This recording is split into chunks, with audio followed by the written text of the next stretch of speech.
男人剪开人偶剪时，震惊地发现里面裹着的居然是一个真人。这不是人偶，是尸体。于是齐思哲便立马对尸体进行了解剖。通过他们发现尸体的位置跟尸体解剖的结果，齐思哲很快就分析出凶手这是在模仿漏斗珠捕食杀人，因为他不仅在尸体上找到了2个平行的针孔，而且针孔附近的皮肤组织也都受到了损坏，应该是注射了生物神经毒素后留下的痕迹。其次，他还在腹部发现2个有口径的伤口，虽然并不知道具体是什么导致的，但通过胸腔内部被腐蚀的情况来看，这2个伤口极大概率是由 PVC 管一类的工具造成的，而强硫酸也应该是从这2个创口注入到死者体内的。这种手法就是在模仿蜘蛛用口气扎入猎物体内，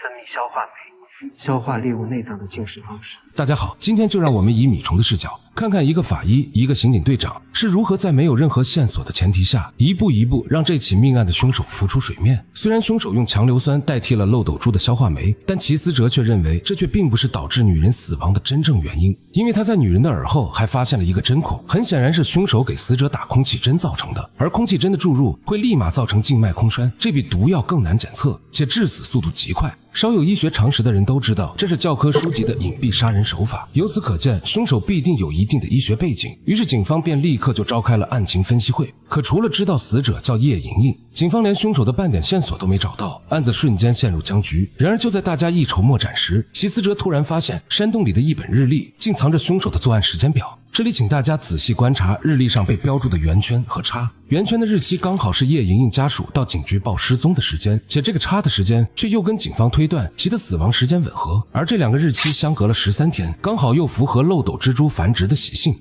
由此可见，凶手不仅是在模仿，更是陷入了严重的病理性身份认同。他把自己当成了主宰生死的蜘蛛，而受害者只是待宰的猎物。这13天的间隔，就是他享受捕食快感的变态仪式。而在叶莹莹死亡后3天的8月17，又画了一个圈，也就是说，之前出现在猪肉铺的女孩，在这天就已经被抓了。只是凶手在等待合适机会的时候，女孩用石头磨断绳子，逃到了猪肉铺。虽然最终女孩还是被凶手找到并带了回去，但警方却因为猪肉铺的线索找到了他要杀人的山洞。眼看距离8月30女孩被杀的时间仅剩3天，可警方却再也没有任何可用的线索，因为他们不仅不知道被绑的女孩到底是谁，也不知道凶手的下一个巢穴会在哪里。然而就在大家都以为线索中断时，却不料这时警方突然接到了一个报案，一对老年夫妇特意进城找女儿谢瑶琪，可结果却发现女儿居然失踪了。结果我们去他家也没有人，屋子里都落了一层的灰。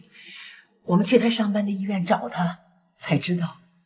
他已经离职1个多月了。起初韩队并没有太过在意这起失踪案，毕竟现在太多的年轻人为了躲父母，都爱跟对方玩失踪。可不料当他走出警局时，谢瑶琪的闺蜜却直接给了他一张名片，因为她知道谢瑶琪在被公司辞退后去了这家医美诊所上班，目的就是为了做医美时能拿到员工价。而这也立刻让韩风想起了之前女死者的尸检报告，叶莹莹的下颚有微小的针孔印，